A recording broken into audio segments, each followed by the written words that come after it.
ભસ્ત્રિકા પ્રાણાયામ કેમ કરવાનો છે? તો પ્રાણાયામ કર્યા પછી જો તમે ધ્યાન કરો ને તો તમને ધ્યાન બહુ સરસ લાગે. હા, તો જ ધ્યાન તમને લાગે. ડાયરેક્ટ તમે નાઈ ધોઈને કઈ પેટ સાફ તો એમને બેસી જાવ.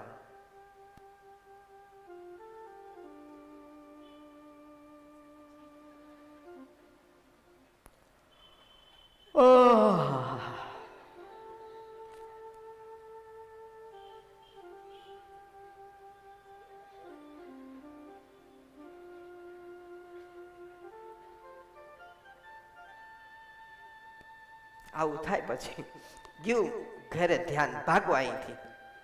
આ ધ્યાન લાગતું નથી એને કહેતા ભૂરખિયા હનુમાન દાદા બહુ હારા છે. પણ આ જીવ કંટાળે છેલ્લે મૂર્તિમાં જાય. ક્યાં જાય? સારંગપુર વયો જાય જીવ, કેદારનાથ વયો જાય. એના જીવ કંટાળે શું કરે પછી? એના ભગવાન ભીતર છે, ભીતરથી પ્રાપ્ત થશે. જે પણ કોઈ ભગવાનો થઈ ગયા, અવતારો થઈ ગયા ને ભીતરથી જ મળ્યા છે, કે જાત્રા કરવાથી મળ્યા નથી. હે ને? તો હવે આપણે ભસ્ત્રિકા પ્રાણાયામ કરવા જઈ રહ્યા છે. તો ભસ્ત્રિકા પ્રાણાયામ પ્રથમ પહેલા જોઈ લો બધા કઈ રીતે કરવાનો છે. ભસ્ત્રિકા પ્રાણાયામ વજ્રાસનમાં બેસીને જ કરવાનો હોય છે. તો વજ્રાસન આવી રીતે કરવાનું હોય છે. ઓકે, આવી રીતે. અને પાછળથી પણ બતાવી દઉં છું. પાછળથી બંને પગના અંગૂઠા એક સાથે થોડું ઝૂમ કરજો. ઓકે, અને એના ઉપર આ રેક્ટમ રાખી દેવાનું છે. ઓકે,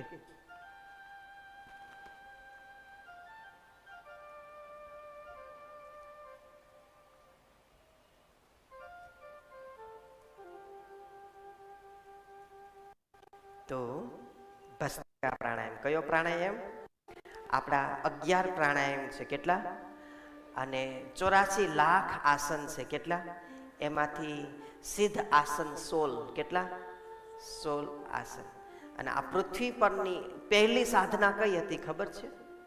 આ પૃથ્વી પરની પ્રથમ સાધના કઈ હતી? સંભોગ સાધના. કઈ? સંભોગ.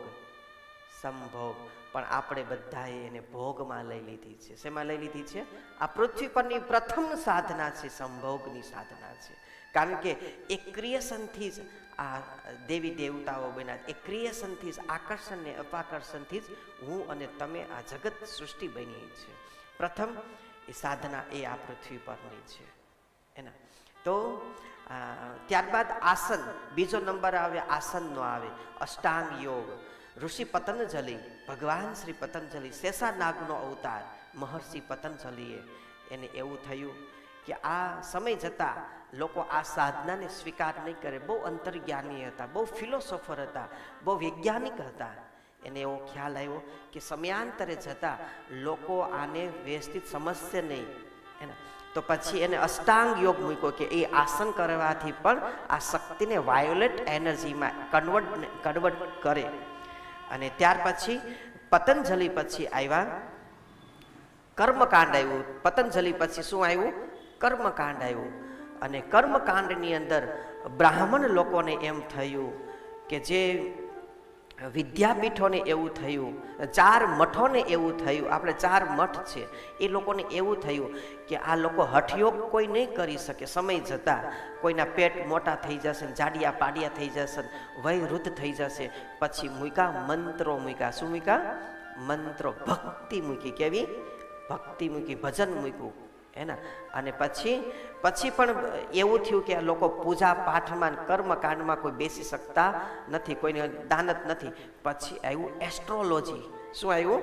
એસ્ટ્રોલોજી. માને તો કે જ્યોતિષ શાસ્ત્ર. નંગ, દોરા, ધોરા, ધાગા, પાડાન, ફૂટાન એવું બધું આવવા માંડ્યું. એના અને એમ છતાંય પણ ખબર પડી કે આ લોકોને દોરા ધાગામાં હવે વિશ્વાસ આવતો નથી.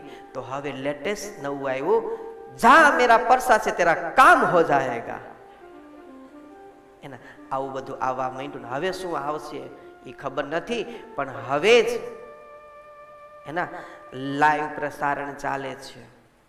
જગતની સામે બેઠો છું, પૂરા હોશ જોશથી, સાવધ અવસ્થાથી આપ સર્વની અંદર વાત કરું છું કે આ પૃથ્વીની અંદર અહંકારી ભાષાથી વાત નથી કરતો, ઘમંડથી વાત નથી કરતો, મારા શ્વાસમાંય પણ ઘમંડ નથી કે તકરાર નથી, પણ હું એક એવા સ્વમાનથી અથવા તો એક સ્વાભિમાનથી એક વાત કરું છું, સ્વમાનથી એક એવી વાત કરું છું કે ફરીવાર મહાધર્મની સ્થાપના આપણી સંસ્થાથી જ આ વર્લ્ડમાં થશે. એના કે જે જૂનો ધર્મ, અને અત્યારે જુઓ કાઠિયાવાડમાં, કચ્છની અંદર, અંજારની અંદર, નખત્રાણાઓની અંદર, જેસલ જાડેજાની સમાધિઓની અંદર, પછી પરબની અંદર, જુનાગઢની અંદર, સતાધારની અંદર, સુરતમાં અલગ અલગ જગ્યા પર મહાધર્મોની અને અમુક ધર્મોની સાધનાઓ ચાલે, પણ બીન બધા કરે છે. કેવું? બીન બીવાનું નથી, સત ધર્મ છે. કેવો ધર્મ છે? સત ધર્મ છે. પણ આપણે થોડીક સિસ્ટમને સમજી, થોડુંક ધીમે ધીમે વિચારી અને આ જ્ઞાનને મોટો વિસ્ફોટ કરવાનો છે. પુનઃ આ મહાધર્મની સ્થાપના જેમ રામાપીરે કરી હતી એના, તો 500 વર્ષ પછી મહાધર્મની સ્થાપના આ પૃથ્વી ઉપર આપણી ત્યાંથી શરૂઆત થશે.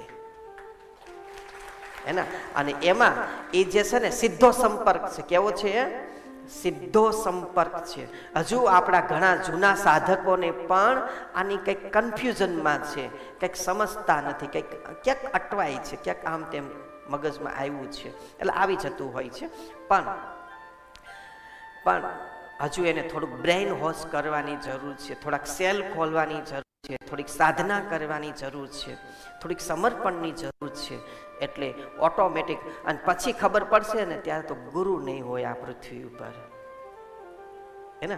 પછી ગુરુનું જે અત્યારે લાઈવ તમને જે પ્રત્યક્ષ જોવા મળી રહે એ પછી નહીં મળે. એના દરેક મહાપુરુષોનું આ થયું છે, દરેક અત્યાર સુધીના ઇતિહાસોનું આવું થયું છે. માંડ પૂરા થાય ત્યાં તો જવાનું થયું હોય, કોક કંઈક કરી નાખીએ, કોક કંઈક આમ કરી નાખીએ, વિરોધ કરી નાખીએ, ત્રીજું કંઈક કરી નાખીએ. એના તો અત્યાર સુધીની આવું બધું થયું છે. ઓકે, તો ભસ્ત્રિકા પ્રાણાયામ હવે કઈ રીતે કરવાની છે એ જોઈએ આપણે. ભસ્ત્રિકા, લોહારની ધમણ કેમ ચાલે એવી રીતે ભસ્ત્રિકા કરવાની છે. ઓકે, જેમ સાયકલના ટ્યુબમાં કેમ હવા ભરીએ એવી રીતે ભસ્ત્રિકા પ્રાણાયામ આપણે કરવાનો છે. ઓકે, તો પ્રથમ હું બધાને બતાવું છું, કોઈએ કરવાની નથી, અને તમને ખબર પડશે કે જે અંદર વીર્ય શક્તિ છે એના એ ગરમ થશે અને એની વરાળ બનશે.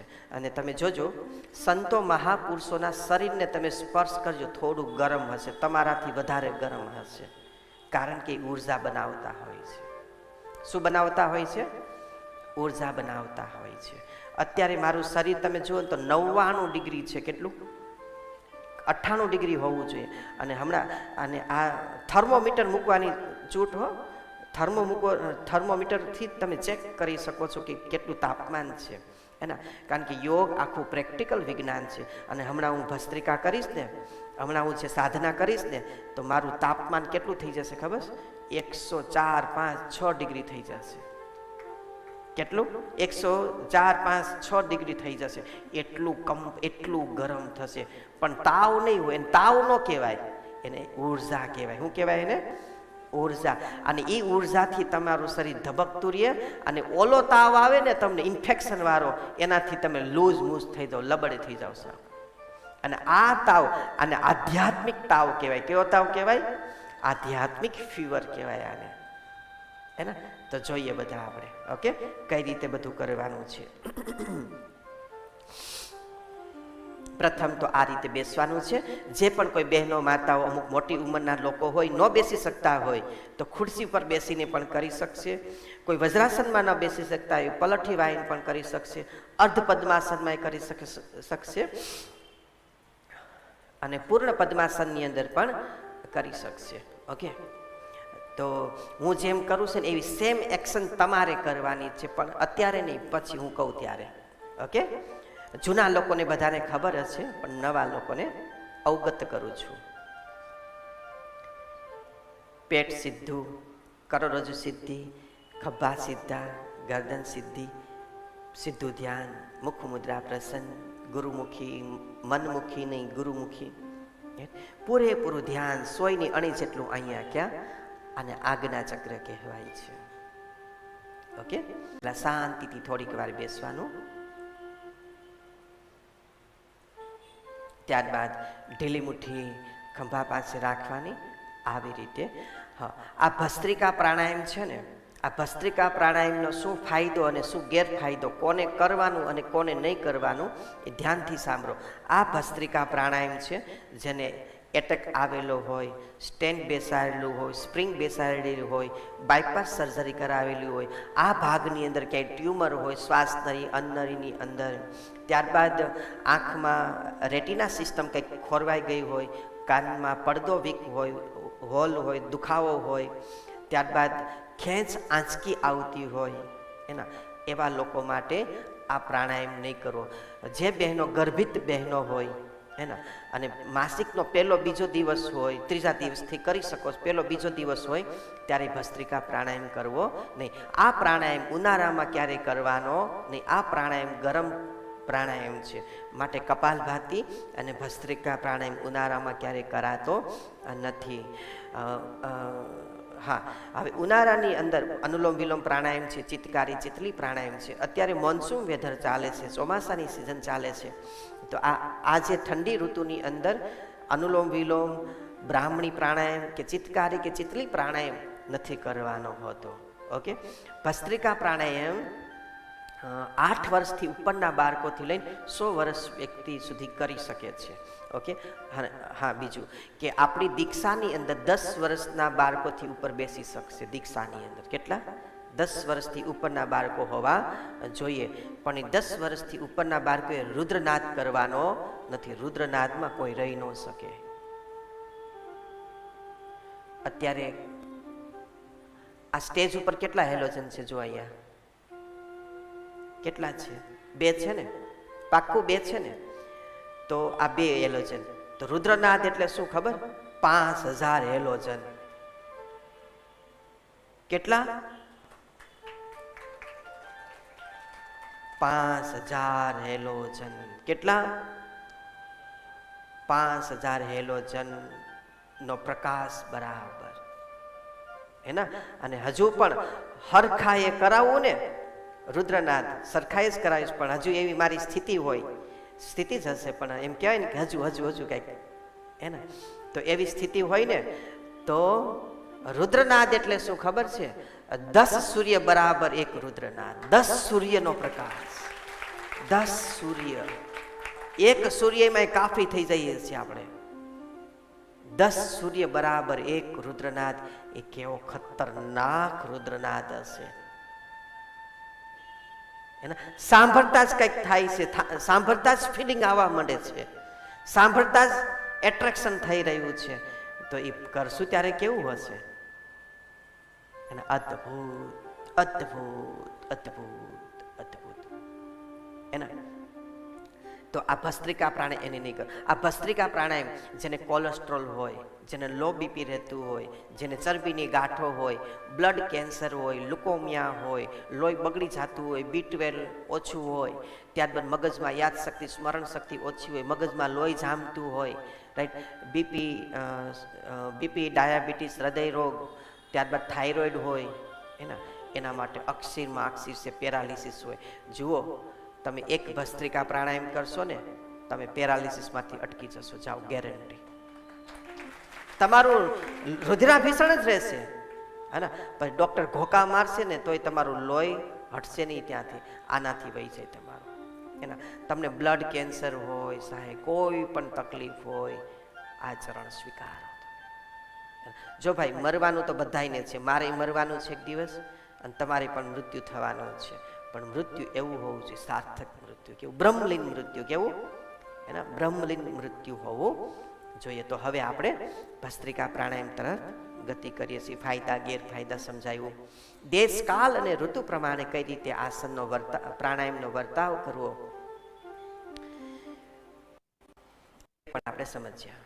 તો આવી રીતે શાંતિથી બેસવાનું.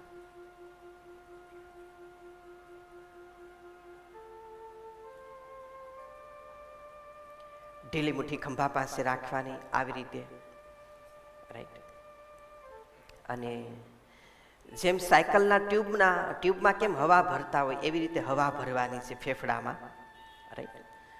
અને પ્રાણવાયુનું આકર્ષણ ને અપાકર્ષણ કરવાનું છે.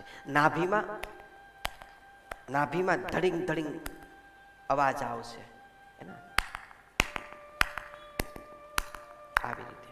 અને એનાથી નીચે હમણાં આપણે રુદ્રનાદ તરફ જશું ને ત્યારે નીચેની નાડી કેમ ખોલવાની વિજ્ઞાન શીખશું અત્યારે આપણે. ઓકે. અને એ જે અંદર કંપન થશે આનાથી શું થાય, આખા શરીરમાં ઝંઝણાટી આવશે, ખાલી ચડશે, પરસેવો નીકળી જશે. ત્યારબાદ શરીરમાં કોઈ કલર દેખાશે, કંઈક ઇલેક્ટ્રિક કરંટ આવતા હોય એવું લાગશે, જે પહેલી વાર કરતા હશે ને એવું થશે. ઓકે. તો ઢીલી મુઠ્ઠી ખંભા પાસે, અને અહીંથી હું કમાન્ડ આપીશ.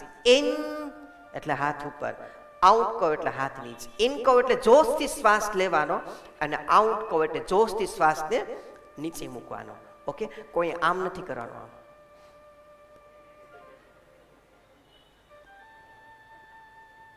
આમ કોઈ નથી કરવાનું. ઓકે. તો એકદમ સ્ટ્રેટ, ઓકે, વ્યવસ્થિત, પણ સાવ જકડ થઈને નહીં કરવાનું, અકળાઈ નહીં કરવાનું. ઓકે. પૂરેપૂરું મસ્ત. અને ખોવાઈ જવાનું, હું પ્રાણ છું, હું શરીર નથી, દેહ ભાવ છોડી દેવાનો. ઓકે.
જે અવસ્થા છે, આ અવસ્થા છે એવું લાગે બસ પૂરું, હવે કંઈ બોલવું નથી, કંઈ સાંભળવું નથી, કંઈ કરવું નથી, બસ અંદર રહેવું છે. ક્યાં રહેવું છે? પોતાની પાસે રહેવું છે, પોતાની પાસે બેસવું છે. બસ આ જ અસલ ભક્તિ છે. આમાં બધું આવી ગયું. હોમ હવન, નૈવેદ્ય, પૂજા પાઠ, લાલાની પૂજા, માતાજીની બધું આવી ગયું. કાંઈ કરવાની જરૂર રહેતી નથી. યોગ ની અંદર એક વાર સ્થિતિ પ્રાપ્ત પછી કાંઈ કરવાની જરૂર નથી. એક સાથે 2000 ભસ્ત્રિકા કરી શકું. કેટલી? 2000. કેટલી? કારણ કે અંદર બધું ચોખ્ખું જ છે, બધી નાડીઓ, નસો, અવયવો બધું મસ્તીનું જ છે અંદર. કરી તો શકે ને. ગાડી સારી હોય કેટલી મસ્ત ચાલે, હે ને? નવી નવી ગાડી 200 ની સ્પીડમાં ચાલે. તો હજુ આ ગાડીને બગડવા દીધી નથી, કોઈ દિવસ બગડવા દીધી નથી, હે ને?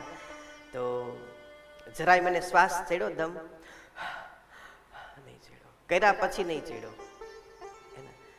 અને આપણી અંદર બધું પાન ફાંકી પિચકારીઓ અંદર મારીશ, બધું ગંદુ બધું. બ્રેડ બટર કૂતરાય નથી ખાતા. પાવ એ ઊંઘીને વયા જઈશ કે આ તો પાવ છે એની. એ આપણે બધા પાવ ને બ્રેડ બટર ને બધું ખાય, કચરો. ખાલી તમે બધા શરીરથી જ બહુ સારા છો, કપડાથી. અંદર તો ગંધાર આવો છો.